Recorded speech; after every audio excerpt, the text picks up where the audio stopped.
The Battlefield series is one that I have always been interested in, but never really played.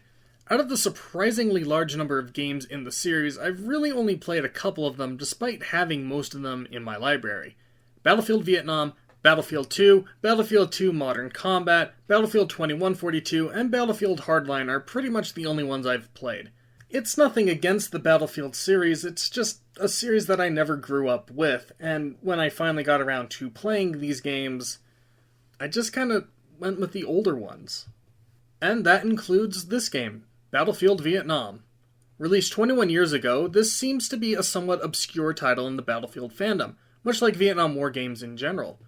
Truthfully, I wasn't expecting too much out of this title.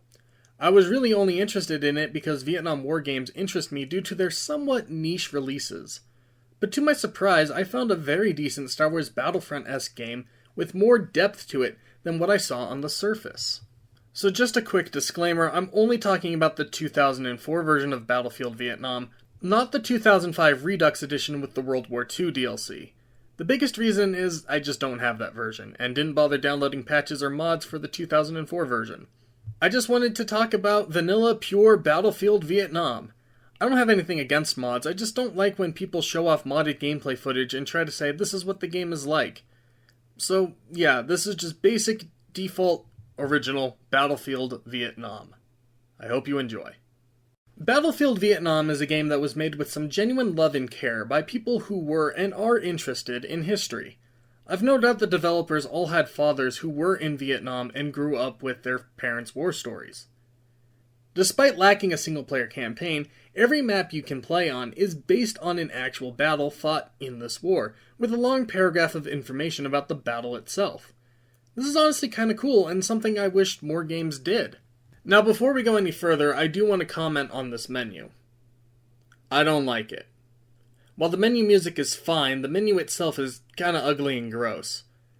I guess it kinda captures the feel of the Vietnam War in a weird way, but it's not fun to navigate. But whatever, nitpick aside, let's go on with the game. The base gameplay is nothing you haven't seen before. If you've ever played a Battlefront or Battlefield game before, it's exactly what you think it will be. Pick a team, pick a class, spawn at a command post, and try to capture the enemy's command posts. However, the game separates itself from other games like it by being both set in the Vietnam War and also having a few unique mechanics. There's a nice selection of vehicles you can use, such as fighter jets, helicopters, tanks, cars, and some boats that you can use. I can't really figure out the flying controls since they take a different approach compared to other flight games that I've played, but I'd imagine once I figured them out, they'd be pretty fun to fly. Each class has 2 loadouts and skins you can use. The skins don't really matter, but the loadouts are just different primary weapons mostly. They're all viable, but different per faction. There are a total of 6 factions in the game. The South Vietnamese Army, the US Army, the US Marines, and the MACV SOG, a US Special Forces group. I'm not really sure what the difference is between the Marines and the Army, but I'm guessing it's just super minor. The Communist side, on the other hand, has only 2 factions, the NVA and the Viet Cong.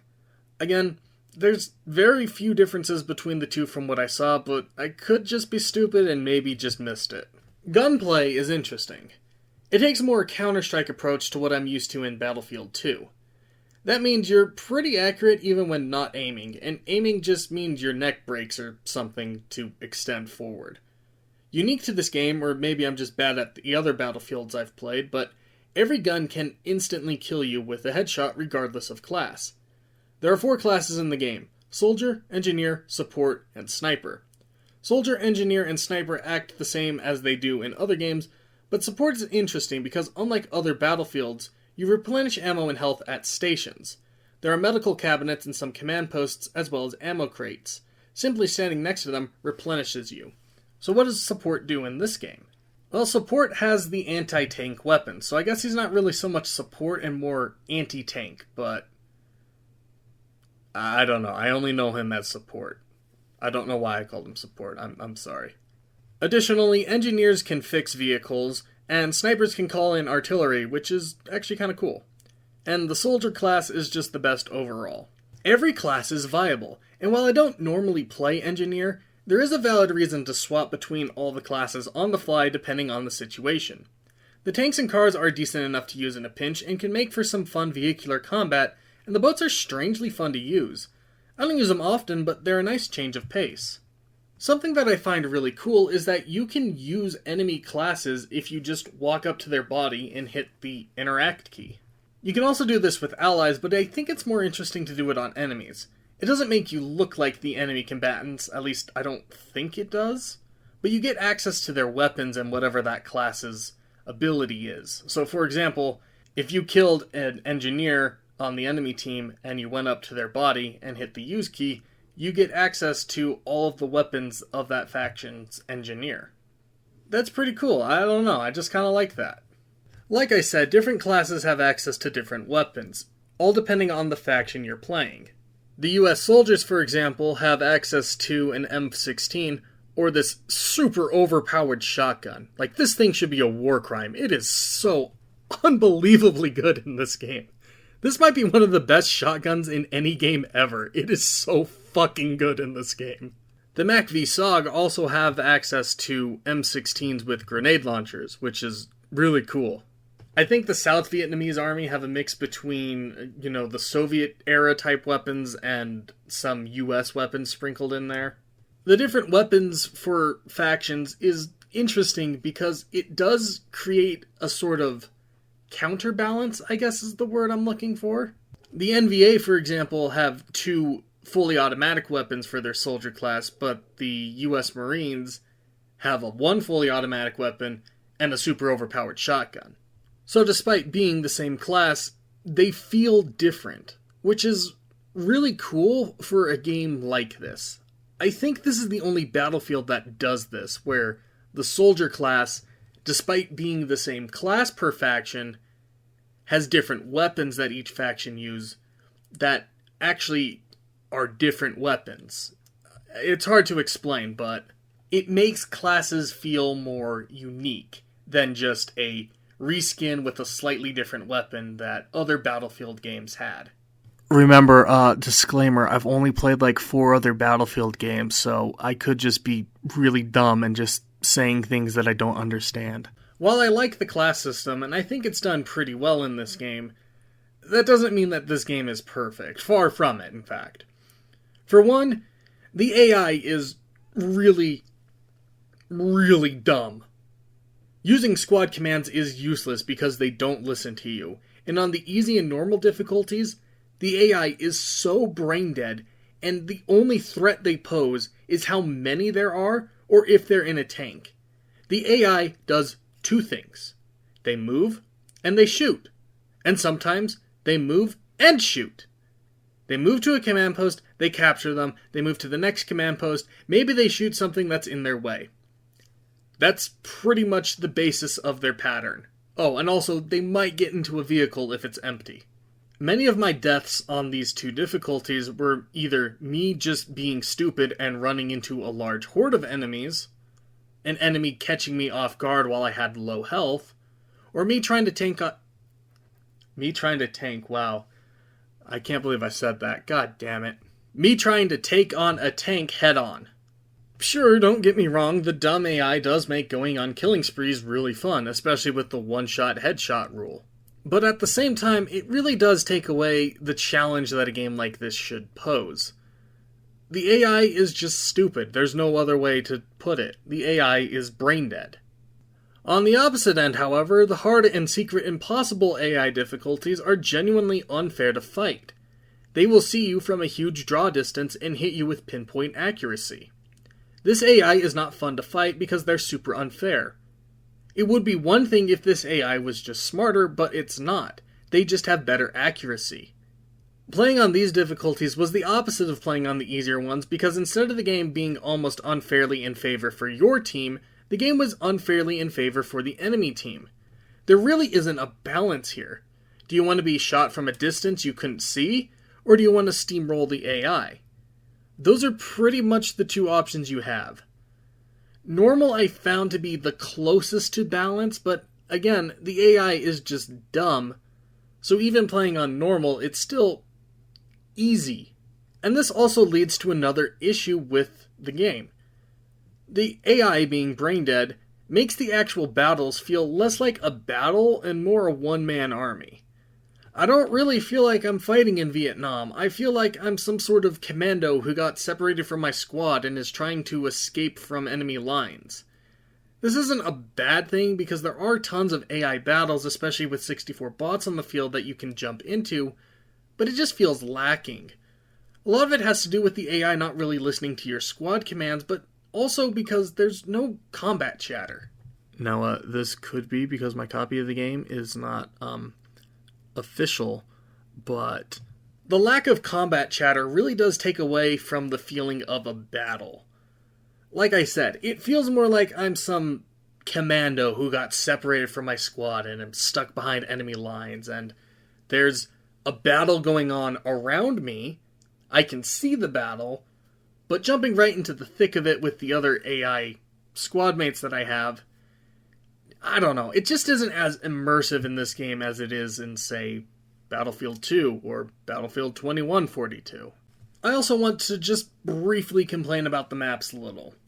While I do like the maps overall, and I'm not upset the majority of the maps are set in rivers, jungles, and maybe the occasional urban setting, what I don't like is that the maps lack a Vietnam aesthetic. The Vietnam War was unique because it had a lot of guerrilla warfare in it, and a lot of that involved tunnels and traps. Now, I can kind of understand traps not really being a factor here because that would give one side an insane advantage if the other team can just instantly die to a pit trap or something. But I do think there is a huge, huge missed opportunity for this game to not have tunnels that you can crawl around and explore. Now, I know this predates the Frostbite engine by I don't know, 6 years, 7 years maybe? But the Battlefield games are known for their destructibility, at least they are now, maybe not so much back then, but just hear me out for a minute. Imagine if just on any of the maps, there were a bunch of tunnels that you could use. They're small, they're narrow, you probably have to go prone to crawl through them, but controlling the tunnels can give your team a huge advantage because it gives you a somewhat maybe faster way of getting behind enemy lines.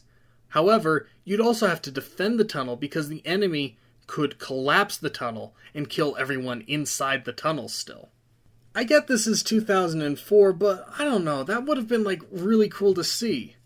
Or maybe a map that's just primarily set in a series of tunnels. There's still, the occasional outdoor environment, or maybe most of the map itself is outdoors, but underground, there's just this huge labyrinth of tunnels you can use to create choke points, or flanking routes, or setting up an ambush. And we can just forget the whole collapsing tunnel mechanic that I just mentioned, and instead this is just a map that you can fight either above ground or below ground. Maybe someone will watch this video 50 years from now, and they'll see this idea and remaster this game and throw that idea in there. I don't know. I just think that would have been cool for a game set in the Vietnam War. With all that said, I do think the maps are good. Great, in fact. They're designed mostly for long to medium-ranged battles, so in that regard, it does create a sense of chaos shooting from long distance. The urban maps, on the opposite end, offer a nice change of pace to close-quarters action, which I enjoy a lot. The atmosphere of the maps is also very good, with a slight tint of fog that adds a bit of cover over distance. The maps are large enough too that you can set up an ambush or be ambushed by rogue AI bots. I'd imagine in a multiplayer server it would be a lot of fun to get a squad together and try to flank the enemies from behind since pretty much every map has large spots of no man's land you can traverse through. These large, almost out of the battlefield areas just offer great flanking routes or ambushes that you can set up. It really does add to the feeling of this being a battlefield that you are fighting for your life in. If I had anything else to complain about, it's just that a lot of maps have command posts in a very weird position. Few maps have what I want to call balanced spawns, and I find a lot of the time one team spawns in already losing reinforcements. The way command posts work is whatever team has the most command posts, the team with less automatically loses reinforcements slowly. This isn't a huge issue because in a game like this creates a sort of tug-of-war kind of feel. But it is a little unfair that as soon as the match starts, your team might be losing reinforcements because the opposite team has 5 command posts and you just started with 1. I guess this is supposed to be more realistic, showing one team launching an assault and crippling the enemy's supply lines, but I don't know. I feel like this just could have been balanced a little better. Maybe allow the team that's, quote, defending. They don't have control of the command posts right away. They're neutral, but they can quickly rush to them, which gives the attacking team a bit of time to at least grab maybe 1 or 2, so that they can balance the game out just a little bit. Playing against the AI, it's somewhat fair regardless, but I can't imagine that playing this in multiplayer against a good team would net the same results. If anything, I'd imagine in a multiplayer match with a system like this, the team that has the most command posts by default is probably most likely going to have an easier time playing. But all in all, I think 21 years later, Battlefield Vietnam still holds up really well. There's a lot of charm and character to the game. While I already commented on the main menu being kind of bad, I can't deny that the main menu has some character and charm to it. All the maps you can load into also have a certain level of charm to them. They have photographs, some of them I think are supposed to be real, or maybe they're just digitized to look real, and an actual anti-Vietnam War song playing in the loading screen, which is a really nice touch. That's probably the sole reason this game is never getting remastered, because of all the licensed music in it. And like I said, the history excerpts on each map is really fun. As someone who's interested in the Vietnam War historically, it's cool to have this. I could maybe not necessarily use this as my main source, but I could use these tidbits in a paper if I ever wrote about the Vietnam War. I don't think this is the best Battlefield game, but I do think this is a worthwhile game to play 21 years after its launch. There is still a small online community using fan servers, and a ton of mods that you can download for it. Also, as I've been saying this whole video, I like Vietnam War games. There's a lot of them, but there's not a lot that are of AAA quality, and this might be the best Vietnam War game ever made.